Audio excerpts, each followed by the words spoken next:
Good evening. My name is Julie Wilcox. I'm Director of Recruitment and Retention at the College of Education, Health and Human Services at Kent State University. And we're here tonight with Dr. Casey Myers. She's one of our faculty members in early childhood, and she's going to talk to you a little bit more and give you some information about one of the classes that you will take as an early childhood major. Thank you very much for being with us. Hi everybody. Hi, Julie. Hi. As Julie said, my name is Casey Myers, and I'm an assistant professor in early childhood education. And just going to talk a little bit to you about one of the unique courses we have in our early childhood education teacher preparation program. It's a course that I teach called ECED 20102, Social Studies and Expressive Art in Preschool. And this is a course that students take in their first semester of advanced study when they're completing their preschool field experience. So the content and the pedagogical foundations that we learn in this course are aimed towards teaching 2 to 5-year-olds. This is what we call a co-equally integrated content course. And so that means that we learn how art and social studies mutually support one another, and how facilitating social and expressive climate helps children learn and grow. And the ways we understand social studies and art in this course might be very different than what you are used to, both in the way that you might have been taught art and social studies in your own schooling, and if you have any experience working with young children in educational settings, it might also be really different from the ways you've seen art and social studies implemented in young children's classrooms. In this class, we use 5 principles to conceptualize both art and social studies. And those 5 principles are inclusion, which means everybody is welcome, everybody's able to participate in a meaningful way. The second principle is divergent thinking, which means that we can have multiple perspectives and multiple solutions to a problem. The third is process orientation, which means that the way we get to the end point sometimes matters more than what the final product is. The fourth principle is open-endedness, and open-endedness means there's not exactly one right way to do anything, that we think about questions and inquiries that don't have just one right answer. And the last principle is community, meaning that when we're learning and growing together, a classroom should function like a healthy community, okay, where everyone has a role and a responsibility, and people take care of each other and exist in a trusting relationship with one another. And when we have these 5 principles, we find that teachers and children can engage in meaningful learning together, and everyone can understand more about who they are in relation to other people. That's actually the essential element of both art and social studies, is understanding who you are in relation to the world. We study these 5 principles by focusing really deeply on one area of social studies and one area of expressive arts at a time. And we learn how those 2 things can influence and inform one another. And so I'm going to give you an example of how one of these integrated units might work, and preview some of the materials that we might be using in my class. I think a good place to start to demonstrate the way this class works is to think about the social studies discipline of history. History is kind of tricky because I find that it's many students' least favorite subject because of the way it's sometimes taught to them in high school. And that is just receiving a list of names and dates to memorize, and not as something that's personal and alive. And so when we think about history as just this static, passive list of names and dates, then we don't really see it as an appropriate subject for young children, because how could 2- and 3-year-olds memorize names and dates of historical events, and why would they want to? So history is a really provocative subject, I think, for the students who are coming into this class, because they a lot of times don't like it, they think it's boring, and they have no idea how we would talk about history with young children. But if we look at the state standards of history, they really revolve around understanding time in the context of daily life, understanding personal identity and family cultural traditions and experiences, and these are definitely applicable to young children. And so classrooms have a large role to play in helping children understand history.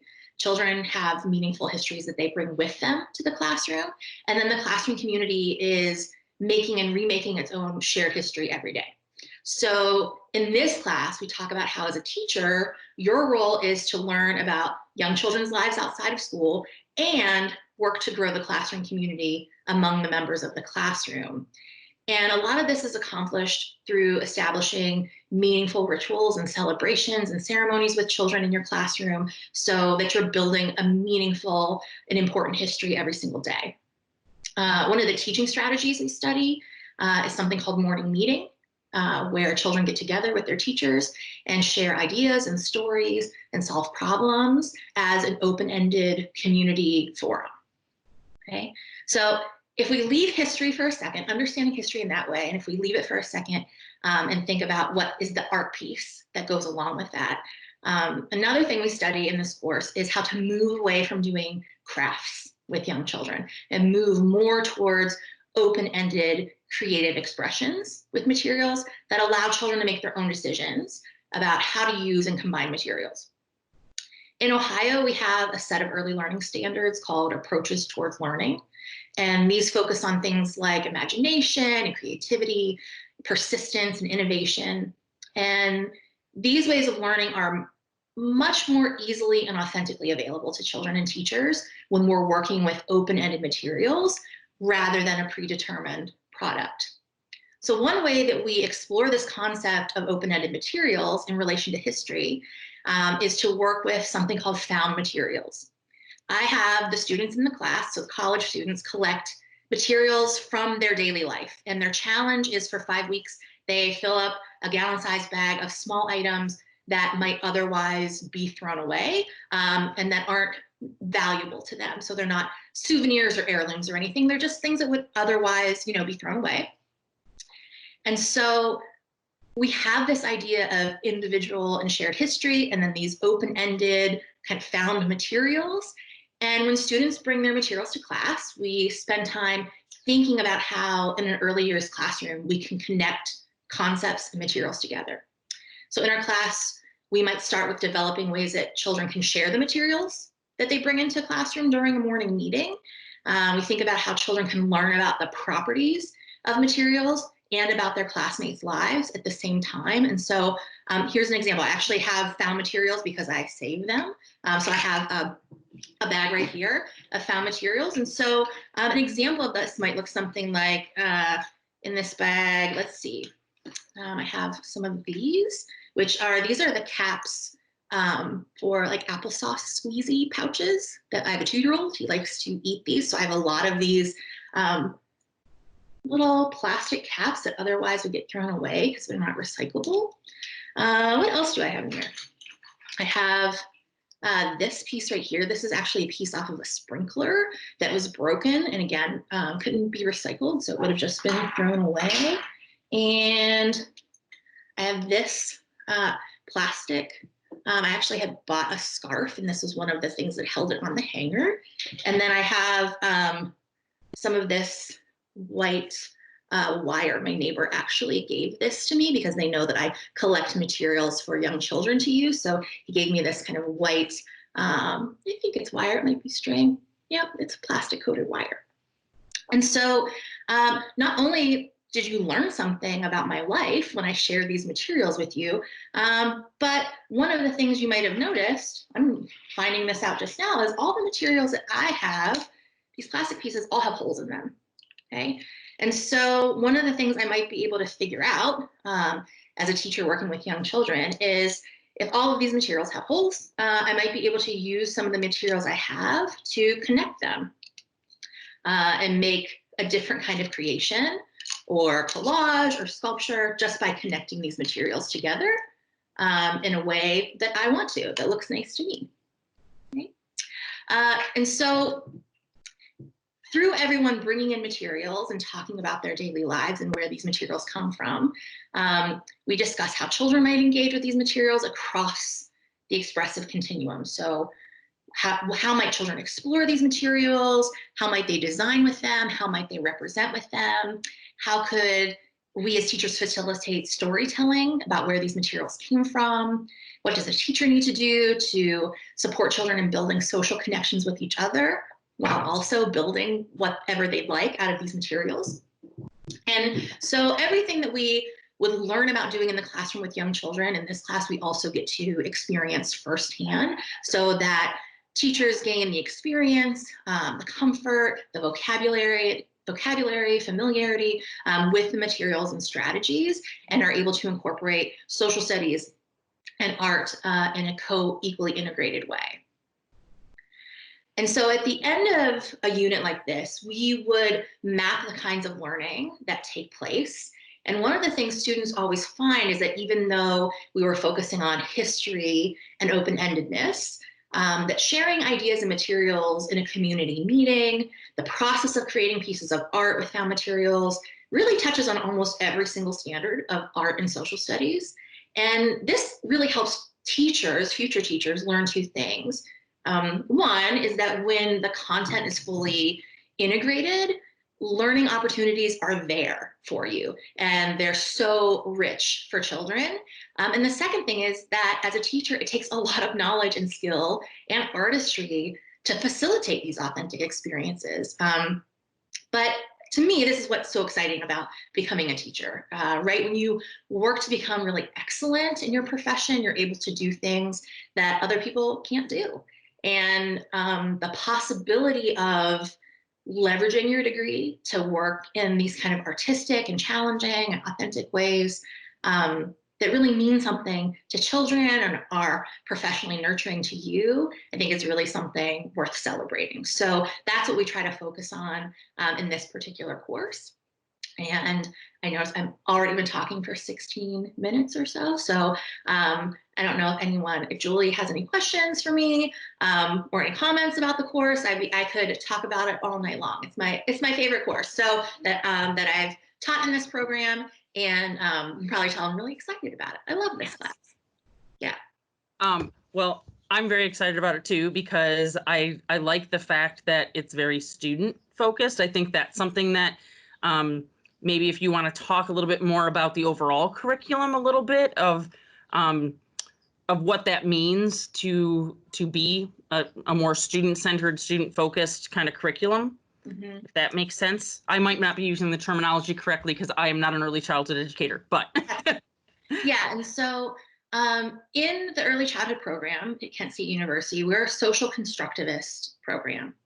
And what that means is we believe that children learn and grow by having authentic learning experiences in relation to other people, and that people that are more skilled in experience than they are, less skilled in experience than they are, asking questions, making inquiries, and really it's about developing a love for learning versus just testing children and telling them what we think that they should know.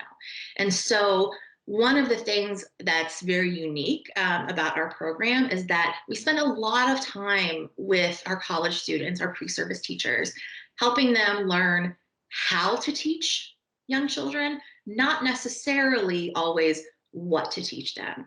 Children will have interests of their own, questions of their own that are unique to those children in their specific space and time.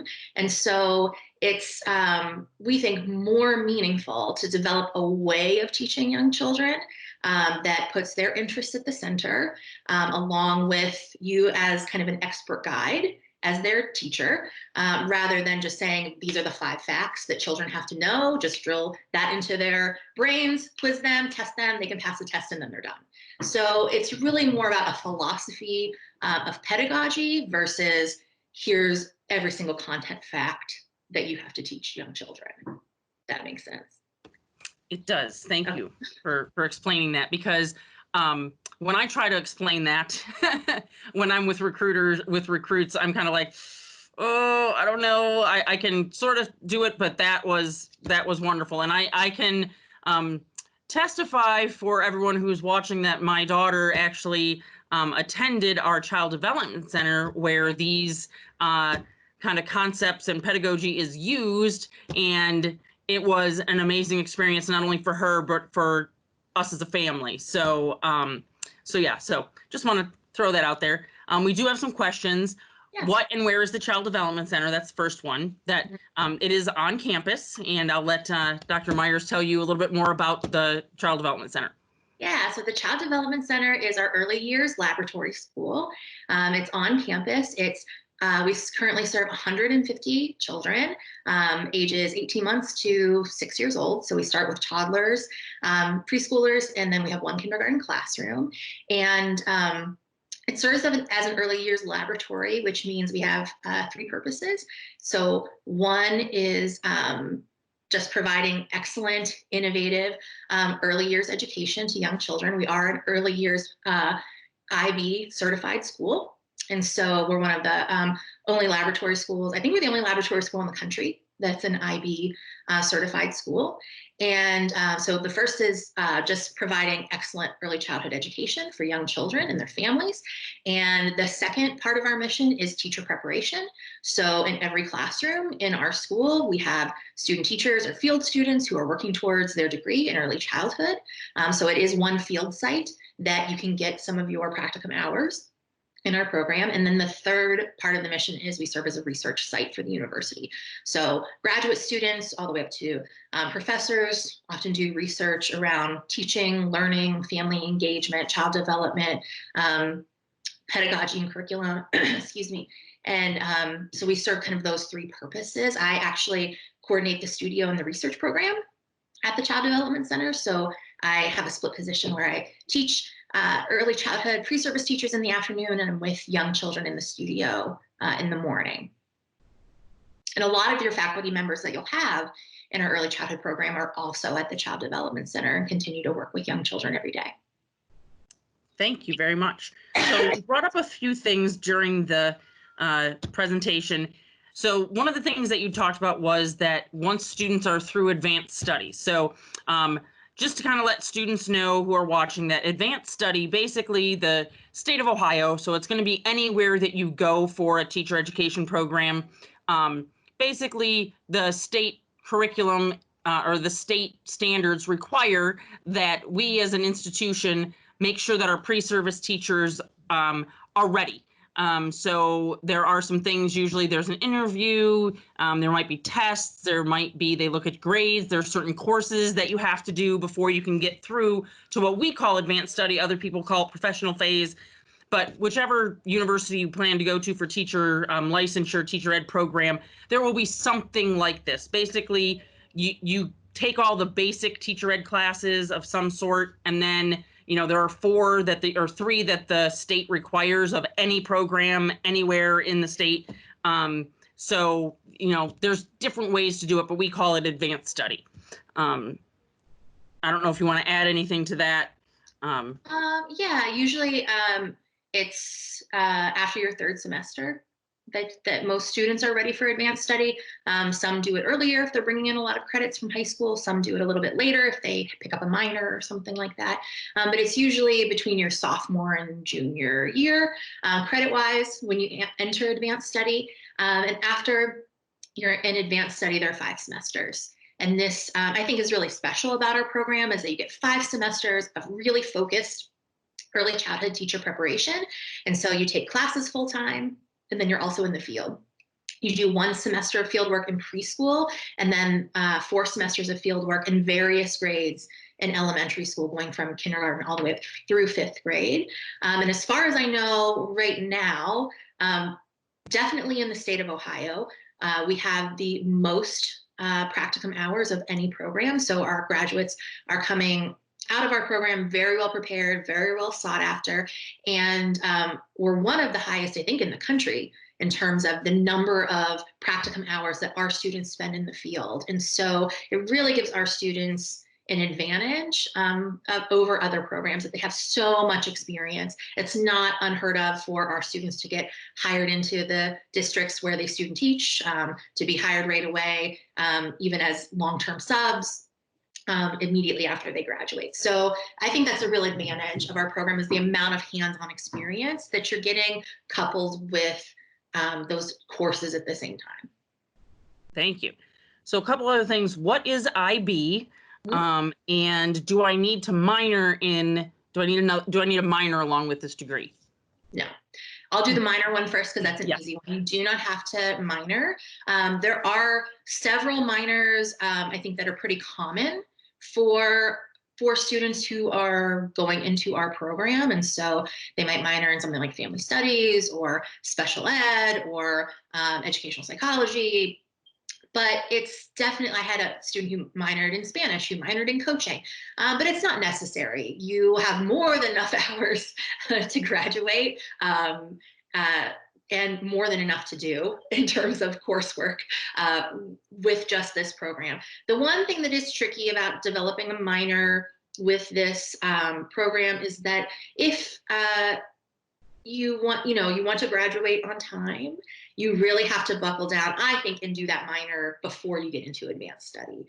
Because once you're in advanced study, you're in the field every single day for a lot of the semesters. You're in the field every single day, or 3 days a week, 4 days a week, and you have classes 3 to 4 days a week in the afternoon. So it's really hard just for your own well-being and balance to do a minor while you're doing advanced study. But lots of students pick up a minor before they go into advanced study, or they stay an extra semester and try and knock that minor out in an extra semester, but it's not necessary.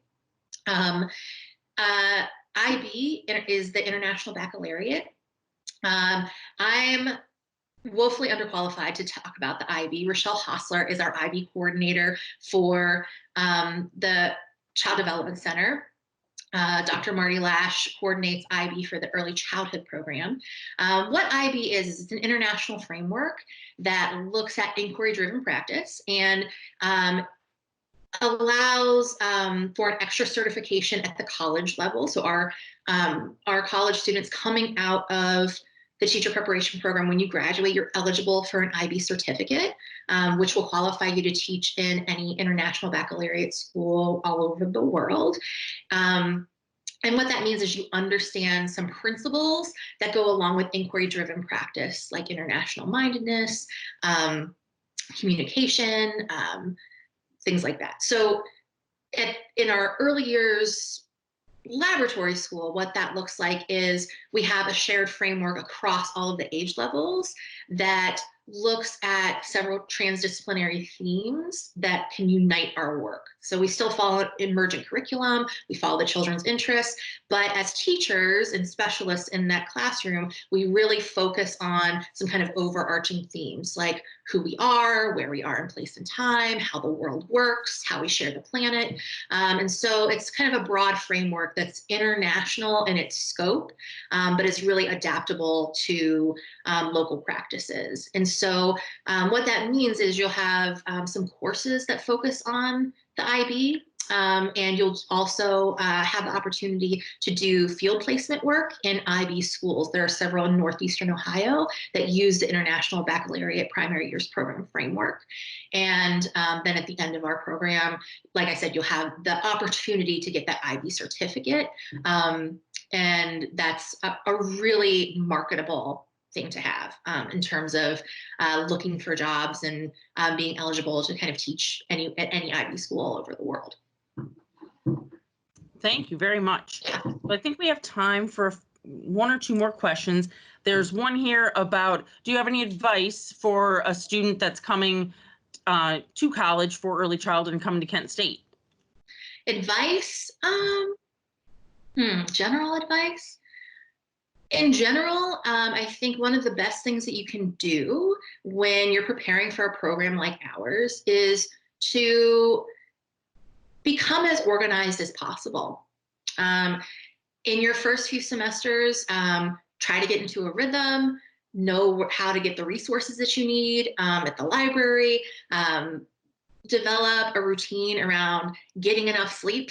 That's one of the biggest issues I think students struggle with, is making sure that you're getting enough sleep, making sure that you're trying to balance your life. I think that that's one of the most important things college students can do. If you're able to do those things, other things will come so much easier to you. And it's actually a really great skill to develop if you're going to become a teacher, because You really need to bring your best self to the classroom every day. You can't be someone who burns the wick at both ends, burns the candle at both ends. I don't know the saying, burns the candle at both ends, and go into a classroom with 20 children and expect to give them your best each day. So I think just for success as a student, for success as a teacher, you really need to try to prioritize sleep, organization, healthy relationships, and that will go so far. It will make your program so much easier.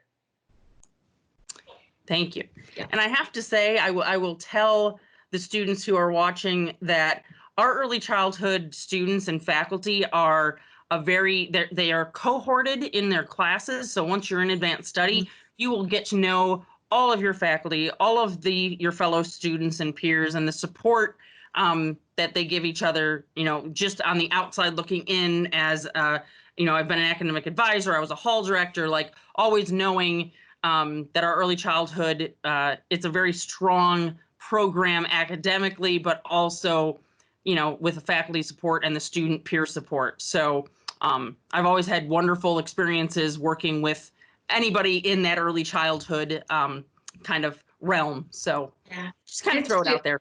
It's true. I mean, I think that my colleagues in early childhood are some of the best around. They care really deeply about students. They're very committed to their profession. And ultimately, we want to teach our college students. We want to be a model for them. So we want to teach them the way that we would want them to teach children. So we're going to have high expectations for you, but we also care a lot about you and we want you to do well. And so we're going to give you the support that you need while also grooming you to be the best professional that you can be. And so I can speak for everyone in the early childhood program saying that that's really a priority for all of us, that our students get both that challenge and that nurturing, that we try and find a balance of that. Wonderful. Thank you so much. Thank you. I think I don't see any more questions right now. And I want to thank you so much. And of course, I keep saying this every time I do these videos, I'm learning so much. I did not do early childhood. I think it's a profession that is just, I am always amazed. I go into that child development center and when I watch what's going on, y'all make it look effortless. And I know that it is not. It is probably one of the most difficult jobs in the world to work with children and support them while they learn, and you having to know what's going on in 20 brains all at one time. So you all make it look just, every time I go in there, it's just a wonderful experience. So anybody who has not had a chance to at least come and visit the campus, when we are open, I would say, come and check out the Child Development Center, because if you aren't sold on the program already, if you see it in practice, you will definitely be sold. So thank you. Work for you, Julie. You can come and join us. Yeah. Oh, tuition probably. You can come and join my class anytime. That's true. I can just come sit in, do a little audit. Yeah, that's true. Absolutely. I could learn and then maybe work with my 4- and 5-year-olds. Luckily, I went away there for a hot second because my 4-year-old decided to come in to give me some news, and I was like, I'm on a video. So the unpredictability of children, you're never going to have a boring day as a teacher. I can tell you that. So, well, thank you so much for doing this with us tonight, Dr. Myers, and everyone who's joined us. Thank you very much. And hopefully there's a whole bunch of you that will watch this when we post it. So thanks again and have a good night. Thanks. Bye, everyone. Bye.